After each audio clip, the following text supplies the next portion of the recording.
Chapter 28. Changes. In comparison to all the chaos with damage control and the trials, the following months were pretty unspectacular. Obviously, school was rather easy for Harry and Hermione. That's why they were continuously studying ahead in basically all fields, learning things that hadn't been taught at Hogwarts in decades or even centuries. Things were rapidly changing, that was for sure. Thanks to some of Cuff's articles, the Muggle-born and half-blood wizards and witches started to publicly criticize the bigotry and systematic racism in the ministry and society. Under Minister Bones, many things started to change. It was now explicitly forbidden to hire and promote by blood status, and if a person thought that his or her rights were being violated, they could report that. Even within a few weeks, several cases came up, and Amy's new Equality Committee reacted harshly, with fines and sanctions imposed on the guilty party. With the Potter Alliance, as some called it, mainly Black, Bones, Longbottom, Greengrass, Weasley, Ogden, Marchbanks, and Harry's houses. Despite not yet being an official alliance, Amelia managed to order a review of all ministry workers, their performance and their qualifications. That led to the realization that many people were in high-ranking positions despite, for example, no newts and only 3 owls, but the right family name. People got demoted or promoted, more positions got created, and within 2 months, the rate of Muggle-born ministry workers rose from 5 to 17%, which was even higher than their percentage in society, showing once again that overall they were better qualified. Since the Prophet was owned by the ministry, Amelia created an independent committee with members of all factions to oversee it, so it would no longer print any propaganda. Hogwarts was changing too. Bullying was being punished more severely, and that included some of the more extreme pranks by the Weasley twins. Minerva was working on implementing new classes with the beginning of the next year, as well as an update on the curriculum. The expectations were way too low, and the Muggle Studies class, for example, was decades behind. Once Severus was back from the hospital wing, he changed Potions class too. Dumbledore was gone. He was way happier than before. First of all, he changed the location of the classroom onto the ground floor, where they had natural lights and less humidity. An ideal potions lab should definitely not be cold, damp, and dark. That's why the founders had put that classroom initially on the ground floor. Why Dumbledore had changed that, he didn't know. Maybe it had even been Dippet, who knows, way before his time.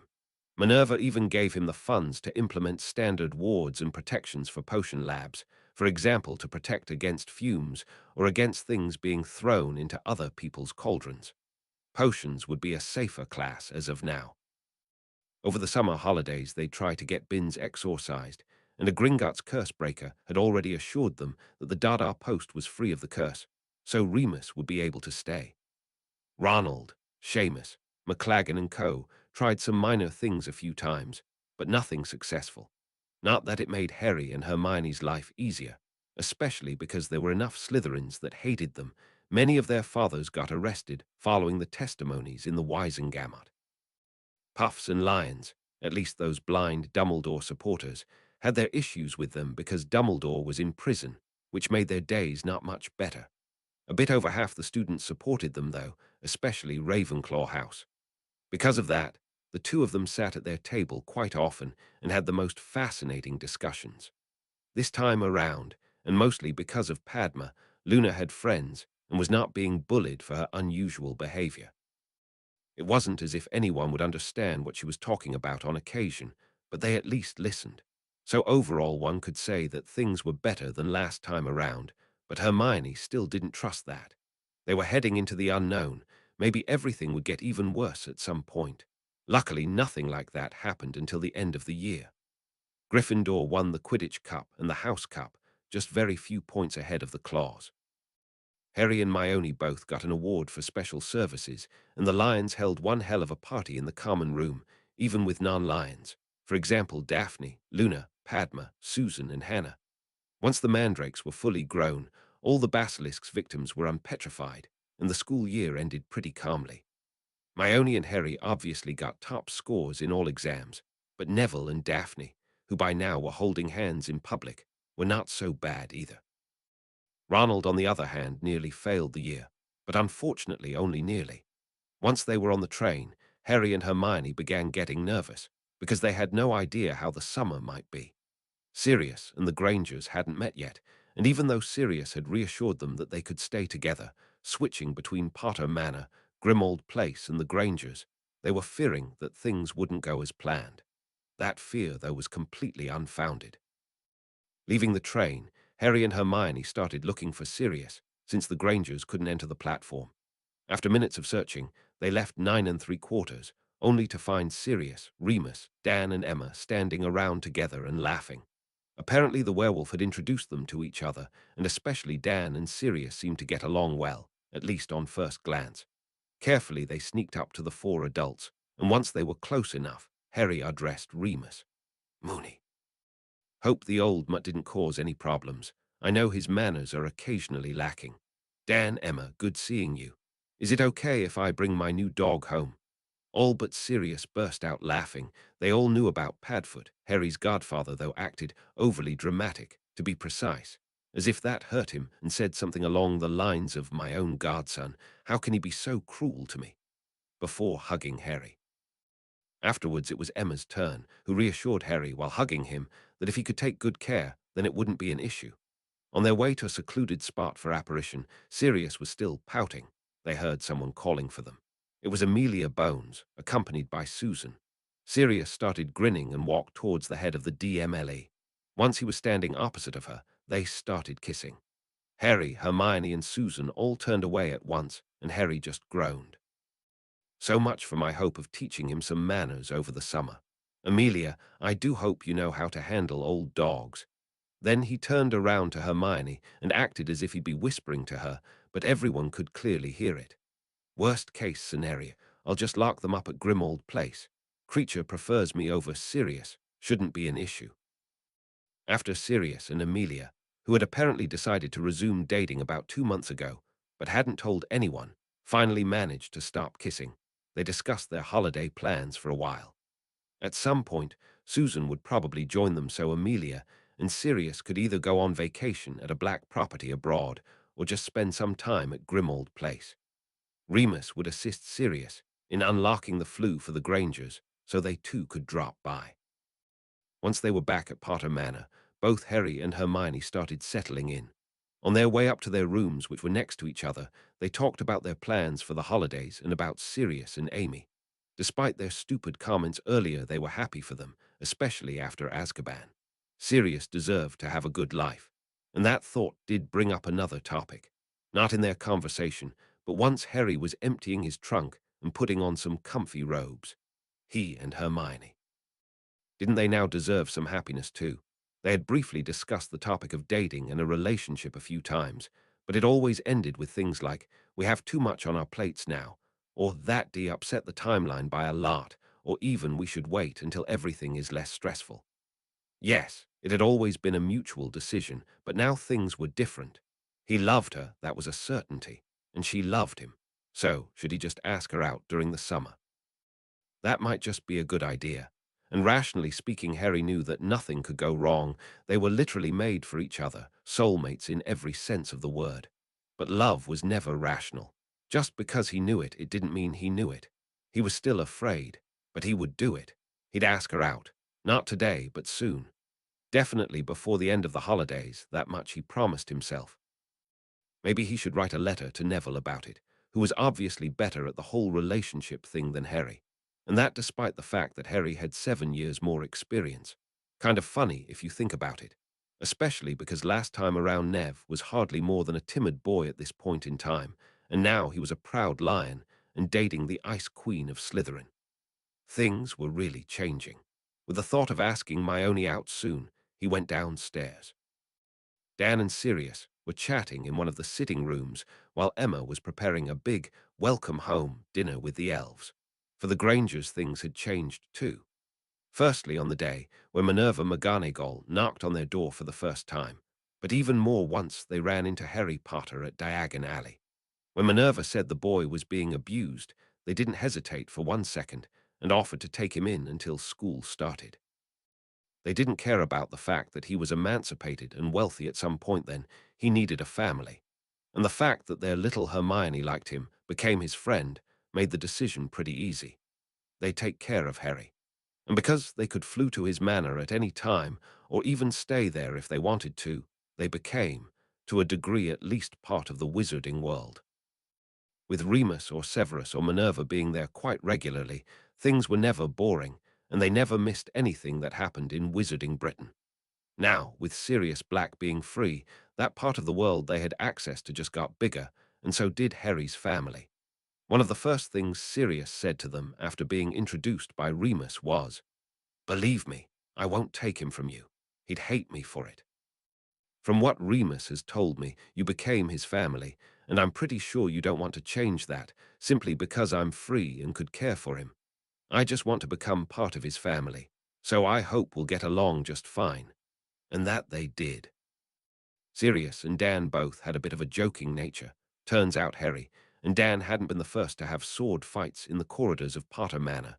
James and Sirius had done that in their youth too, and the two men cared about Harry, both trying to fill a role Harry had been deprived of all his life. Emma, on the other hand, was able to listen. Sirius had been through a lot, and she was simply a person one could talk to. She had been ever since school. Dinner was pretty nice, and even Minnie and Remus had joined them. They laughed a lot and shared stories, both from the past school year and their pasts. When the Marauders were explaining some of their best pranks, Minerva just shook her head. She hoped that neither Harry nor Hermione would end up doing such pranks, simply because they were even more brilliant and magically advanced. Chaos would be ensured.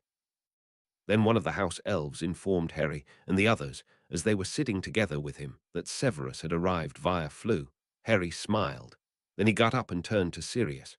"Padfoot, you come with me." "Nope, my only Remus. Don't even think about it. You stay here." "Sirius, you've avoided him long enough. Settle this. You're both my friends and I don't want to argue about past things." Sirius nodded.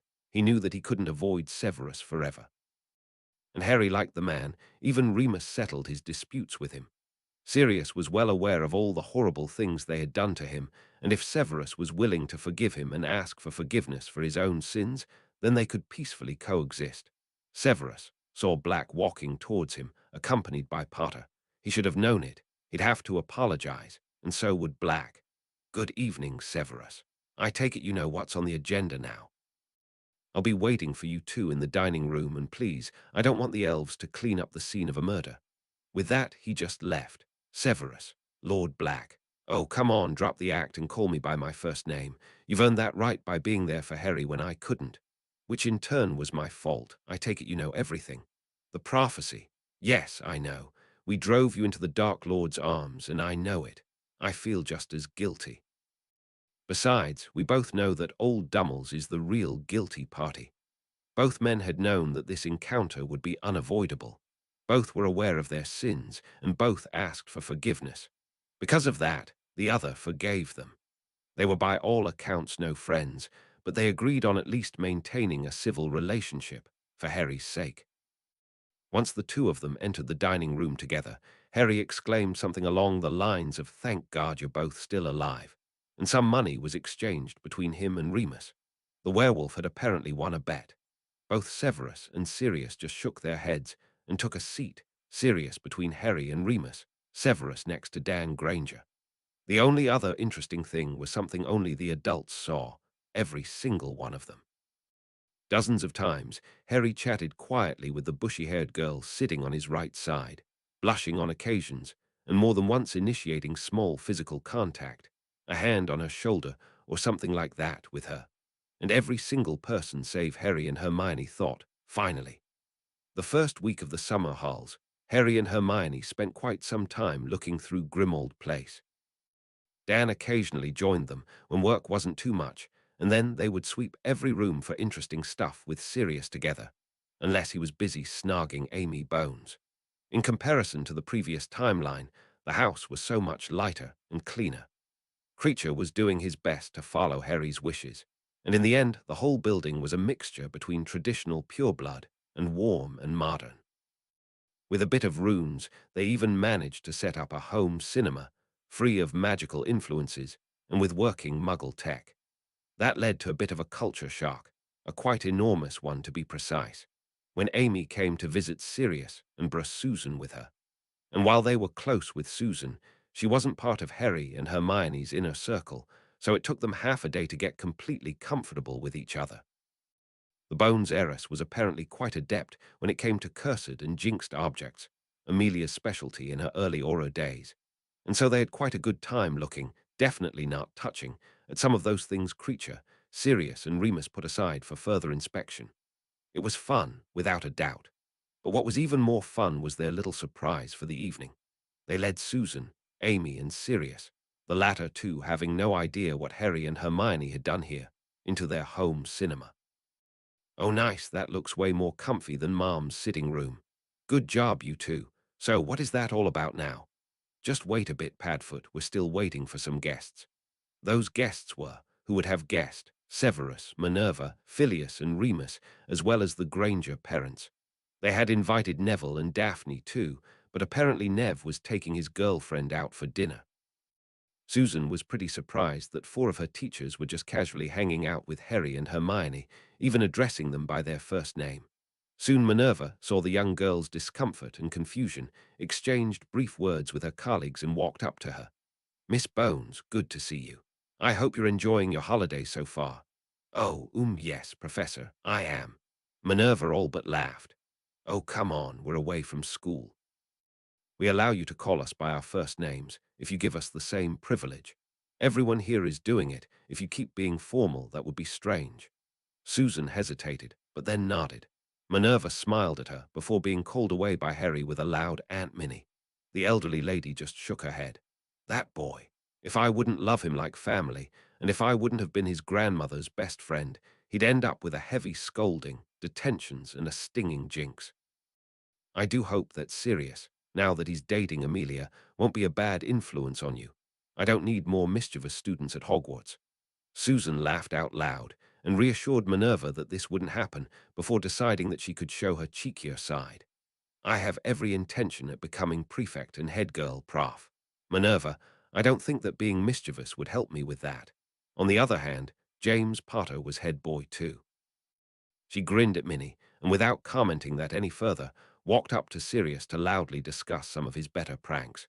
Susan was such a bold girl, the hat had nearly put her into Gryffindor. After a while, Harry asked everyone to take a seat and pay attention, before he then started to explain the concept of movies to the wizards and witches. This led to some confusion and anticipation, while Severus just grinned. He was familiar with movies, even had a TV at home. He was looking forward to whatever Harry had picked, because the sound system he had installed with them advanced with some runes to sound even better, and the big screen were of a great quality, and it certainly would be a nice exper. He burst out laughing at the sight of the wizards and witches nearly jumping out of their seats once a very familiar tune started blasting out of the speakers, and the big yellow writing appeared on the screen. "A New Hope. Seriously, Harry." To say that afterwards they were confused and stunned would be an understatement, and Harry, Hermione, and Severus tried their best at satisfying the others' curiosity. Phileas even asked if they could do something like that at Hogwarts. Movie night was obviously a full success then. While life at Grimmauld Place was pretty fantastic, it wasn't at the Burrow. Arthur Weasley was a changed man, and without Molly things were a bit different. First of all, money was less a problem than before. Without the potions, Arthur was more efficient, working more hours and getting more done. Amelia actually considered him for a promotion, and now that he wore his head of house ring, he wouldn't fall for potions again. Without Molly secretly buying potion ingredients, they had way less expenses.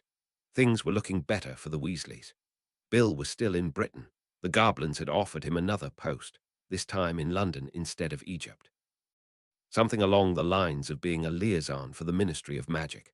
Less curse breaking, more politics, but now that he was wearing the heir ring, that was actually more appropriate. Percy was spending a lot of time learning. The next year was his final year, and he needed to finish with at least 5 newts to be accepted for the prosecutor apprenticeship. Thanks to Amelia Bones, he had even gotten an internship during the summer and was having a lot of fun. He could certainly see himself working there after school. For the twins, not much changed. The only big difference was that now their mother wasn't constantly discouraging them when it came to their inventions. Charlie had come home for the trial, but left again afterwards. His apprenticeship was still ongoing, and so he hadn't been able to come back to Britain for a longer period of time.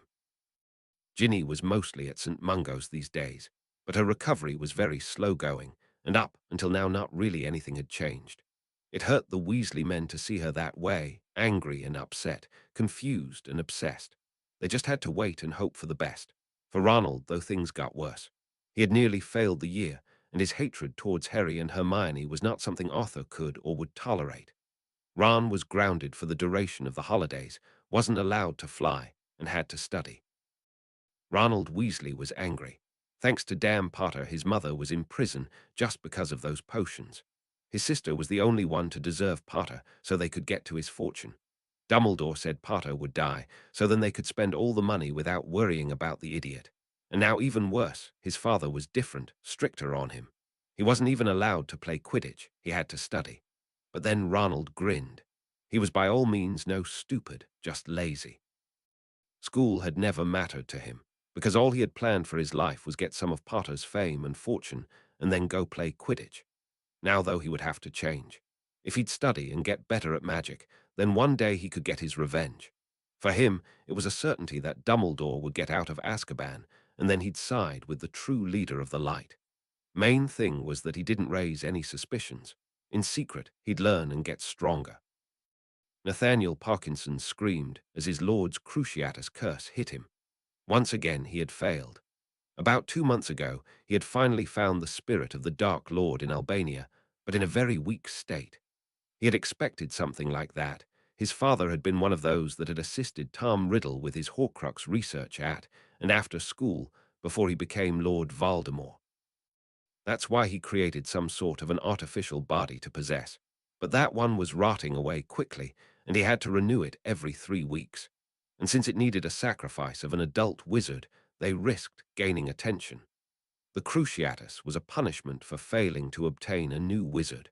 It would probably be the last one they needed, since he had made a plan for a more permanent body. His master wanted to use a potion with his father's bones, a servant's flesh, and an enemy's blood, but on the basis of snake ingredients. And while that would probably work, it would create a body which looked not really human. With the current changes in politics and society in Britain, he thought that this wouldn't be a good idea. A normal human face would scare off less potential followers.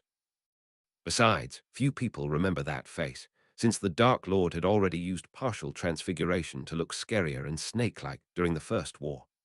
They already had a plan to get all the ingredients, but first of all they needed the new body, this time strengthened by runes to last until they were back in Britain. And if they'd catch a wizard with his own wand, then his master could use the full potential of his victim's magical core, which would be useful for what they have planned. Still shaking from his master's curse, he made his way back towards the next magical settlement. Since 2 people, the others they had gotten somewhere else, before changing locations, had already gone missing here, they were extra careful, and his latest attempt surely wouldn't stay unnoticed. Nathaniel waited for over an hour, but then he seemed to get lucky. The magical village here was known for high-quality potion ingredients, and while people mostly ordered via mail, the occasional foreign traveler came by. Once the man came closer, Nathaniel nearly started laughing. He knew the man, having met him a few times at big political events in France. Maybe he could just walk up to him. They were far enough from the village to stay unseen. Just a small moment of surprise and recognition would be enough. Gabriel. The French wizard looked up, then he recognized the man. What he didn't remember fast enough was that he was a wanted fugitive. Nathaniel Parkinson, what are you doing herein? Hit by a stunning spell from Parkinson's disillusioned wand, he collapsed. The Death Eater grinned. Gabriel de Lacca was a strong wizard, and he'd be an ideal vessel for the Dark Lord until they could rebuild a proper body.